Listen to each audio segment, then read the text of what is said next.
Assalamualaikum warahmatullahi wabarakatuh. Jumpa lagi dengan saya di tugas modul 1.4.A.6.1 Refleksi Terbimbing Budaya Positif. Perkenalkan, saya Wahyuni, CGP Angkatan 4 Kabupaten Aceh Utara. Saya didampingi oleh dua guru hebat, yaitu Bapak Haryanto selaku fasilitator saya dan juga Bapak Riyandi Marisa selaku pengajar praktik saya yang tidak pernah bosan selalu membimbing saya dalam pendidikan guru penggerak. Pertanyaan pertama, sejauh mana pemahaman Anda tentang konsep inti yang telah Anda pelajari di modul ini, yaitu disiplin positif, posisi kontrol guru, kebutuhan dasar manusia, keyakinan kelas, dan segitiga restitusi. Adakah hal yang menarik untuk Anda dan di luar dugaan? Jawaban yang dapat saya berikan mengenai pemahaman saya tentang konsep inti yang saya pelajari yaitu disiplin positif. Disiplin positif cara mengontrol diri dan menguasai diri untuk memilih tindakan yang mengacu pada nilai-nilai yang berharga, kebajikan universal. Tujuan disiplin positif menanamkan motivasi yang ketiga pada murid untuk menjadi orang yang mereka inginkan dan menghargai diri sendiri dengan nilai-nilai yang mereka percayai. Saya akan mengambil beberapa pendapat ahli tentang disiplin positif. Disiplin menurut Ki Hajar Dewantara cara mencapai kemerdekaan dalam konteks pendidikan dengan menciptakan murid yang merdeka. Syarat utama murid merdeka adalah harus adanya disiplin yang kuat motivasi internal. Pengertian disiplin yang kedua menurut Diane Gosen cara mengontrol diri, menguasai diri untuk memilih tindakan yang mengacu pada nilai-nilai yang berharga, bertanggung jawab dengan apa yang dikerjakan, didasari dengan kebajikan unit. Jenis disiplin, disiplin internal, intrinsik, self-discipline, disiplin dalam diri, adanya motivasi dalam diri yang membuat seseorang ingin menggali diri untuk menggapai sesuatu yang berharga dan bermakna. Disiplin eksternal, motivasi disiplin dari pihak lain untuk mendisiplinkan diri karena tidak memiliki motivasi disiplin internal atau intristik.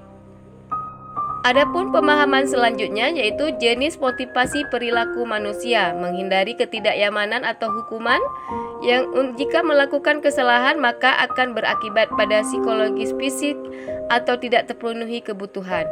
Untuk mendapatkan imbalan penghargaan orang lain, melakukan sesuatu karena ingin dipuji, mendapat hadiah atau penghargaan yang membuat kualitas hidup semakin baik. Untuk menjadi orang yang mereka inginkan dan menghargai diri sendiri dengan nilai-nilai. Posisi kontrol guru, penghukum.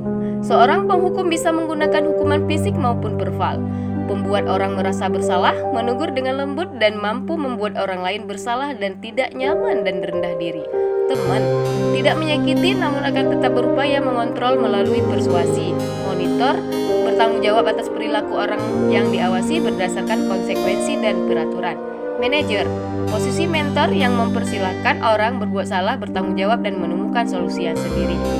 Pemahaman selanjutnya tentang keyakinan kelas oleh Diane Gosen. Keyakinan kelas yaitu nilai-nilai kebajikan atau prinsip-prinsip universal yang disepakati bersama secara universal, lepas dari latar belakang suku, negara, bahasa maupun agama yang lebih semangat dijalankan diyakini di kelas daripada mengikuti peraturan.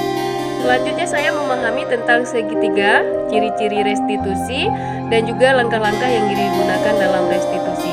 Hal yang menarik dalam mempelajari budaya positif adalah terdapatnya strategi yang dapat meningkatkan budaya positif.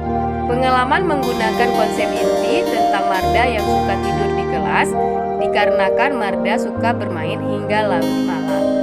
Pada akhirnya saya memanggil Marda dan menanyakan solusi yang bagus untuk dia. Lalu dia mengatakan akan menyelesaikan masalahnya dengan tidak bermain hingga larut malam, dan dia meminta maaf, berjanji untuk tidak melakukan hal yang sama.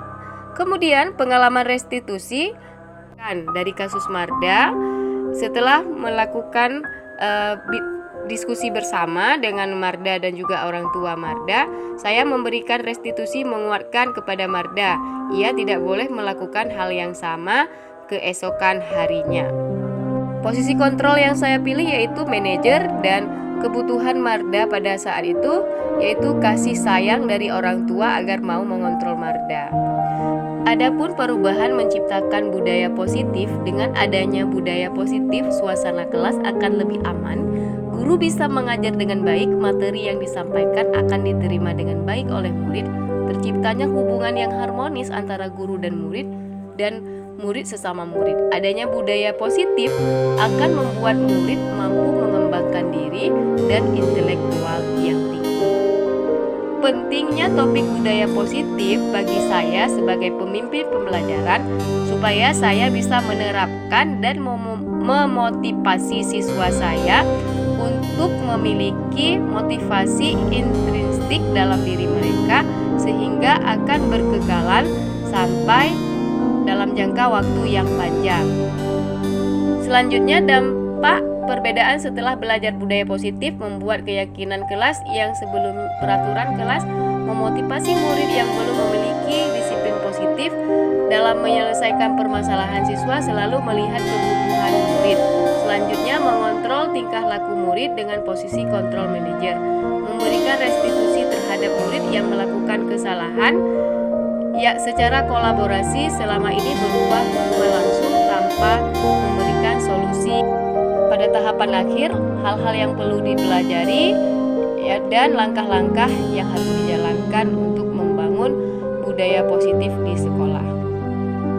Sekian, Assalamualaikum warahmatullahi wabarakatuh.